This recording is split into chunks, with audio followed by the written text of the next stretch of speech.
welcome back to Storytime. Today we're going to read an old favorite called Caps for Sale. Now let's read a story together. Caps for Sale.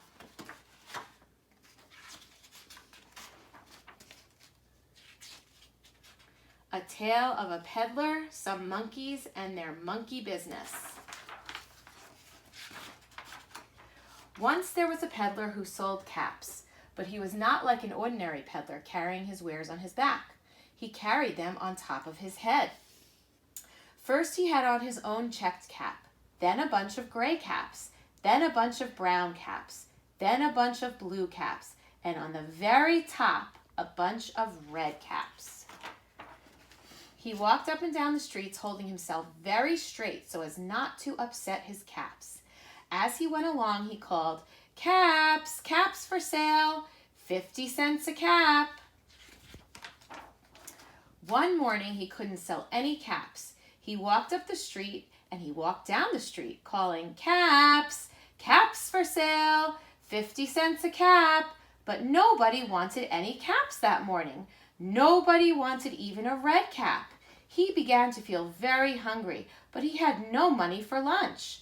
"I think I'll go for a walk in the country," said he.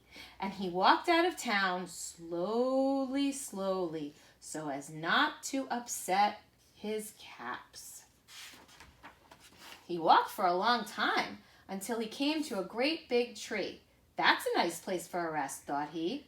And he sat down very slowly under the tree and leaned back little by little against the tree trunk so as not to disturb the caps on his head. Then he put his hand to feel if they were straight.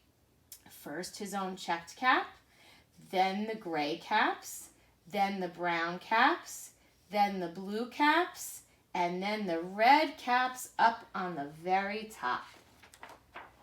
They were all there, so he went to sleep. He slept for a long time. When he woke up, he was refreshed and rested. But before standing up, he felt with his hand to make sure his caps were in the right place. All he felt was his own checked cap. He looked to the right of him, no caps.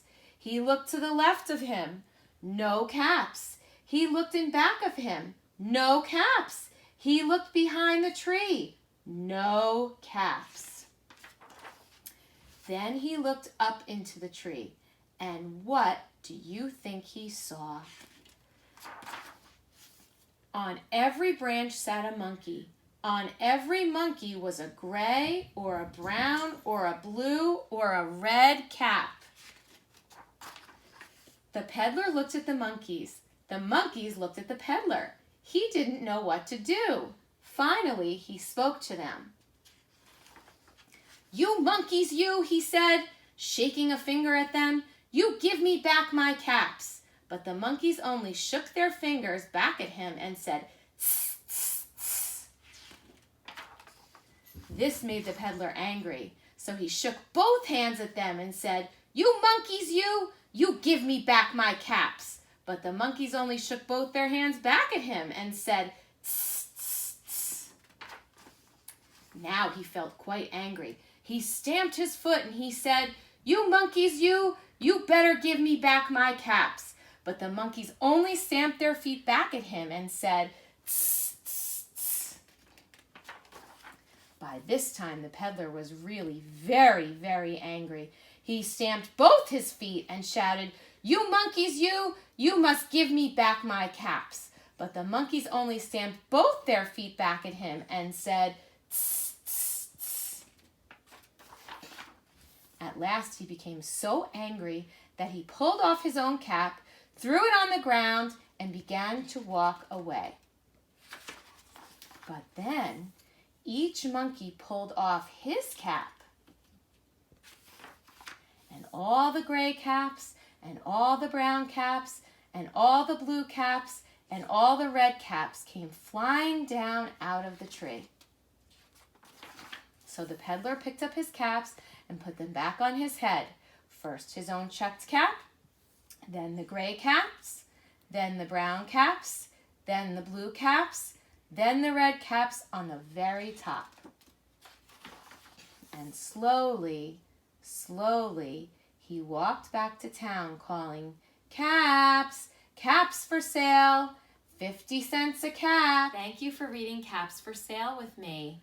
If you would like to do a fun activity with this book, you can think of something that's special to you that you might want to wear on your head, cap or anything else. Could be a silly thing to put on your head, and draw a picture of that. And then you can also draw a picture of the monkey or the monkeys in the tree wearing your special thing on their head. See you next week. Bye.